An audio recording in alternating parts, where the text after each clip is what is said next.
আসসালামু আলাইকুম। শুভ দুপুরের শুভেচ্ছা সবাইকে। সাধারণত সপ্তাহে ৫ দিন তো রান্না করার সময় পাই না। অফিস থাকে।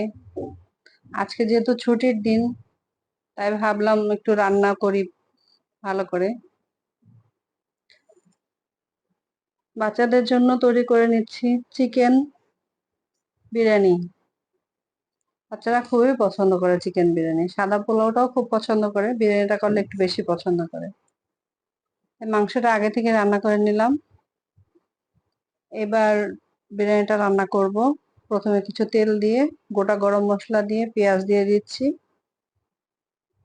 সবাই জানে, তবে রান্নাটা সবাই জানে, তবে কে কিভাবে করে সেটা একটা ব্যাপার। আমি কিভাবে করি সেটা একটু আপনাদের সাথে শেয়ার করছি।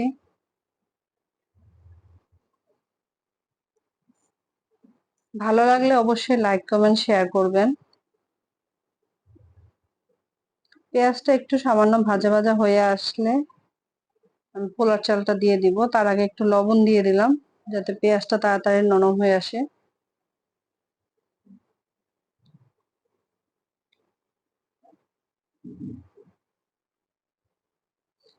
আমি পেজে নতুন, আপনারা যদি সাপোর্ট করেন আমার পেজটা একটু তাড়াতাড়ি আরেকটু বড় হতে সাহায্য করবে আর কি। তাই আপনাদের পাশে থাকা আমার জন্য খুব জরুরি। দিয়ে দিলাম আমি পোলার চাল। এটা আমার একটা কলিগ স্পেশাল একটা পোলার চাল দিয়েছিল, সেটা দিয়ে আজ এই বিরিয়ানিটা রান্না করব। এই চালটা অনেক সুগন্ধি ছড়ায় এবং খুব ভালো খেতে। কিছু গাজর কুচি দিয়ে দিলাম কালারের জন্য। যেহেতু বাচ্চারা খাবে, একটু কালারফুল হলে ভালোই লাগে দেখতে। গাজর একটা সবজির মতো করে রান্না করে দিলে খেতে চায় না বাচ্চারা। একটু ফ্রাইড রাইস, একটু বিরিয়ানি পোলাওর সাথে দিলে সবজিটাও খাওয়া হলো, আবার ওদের পছন্দ মতো খাবারও হলো। রান্না করা মাংসটা দিয়ে দিলাম এবার।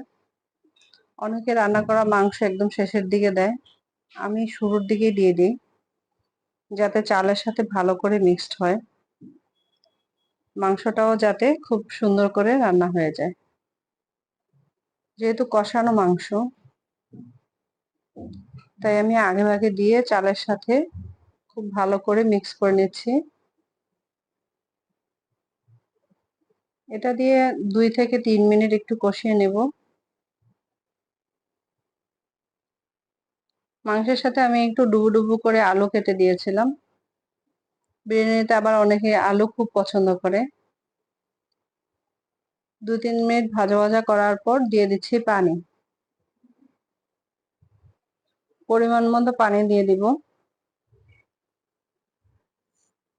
প্রথমে অল্প একটু পানি দিয়ে খুব সুন্দর করে মিক্স করে নিলাম।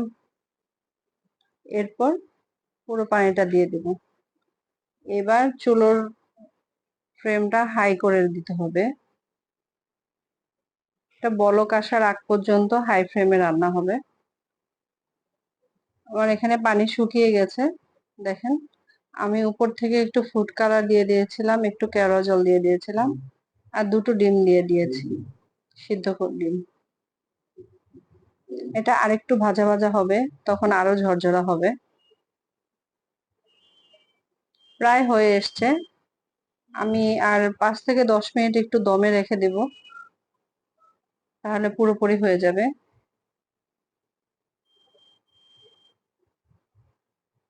বিরিয়ানি কালারটা কেমন হয়েছে একটু জানাবেন। খেতে তো অসম্ভব মজা হয়েছে। আল্লাহ হাফেজ।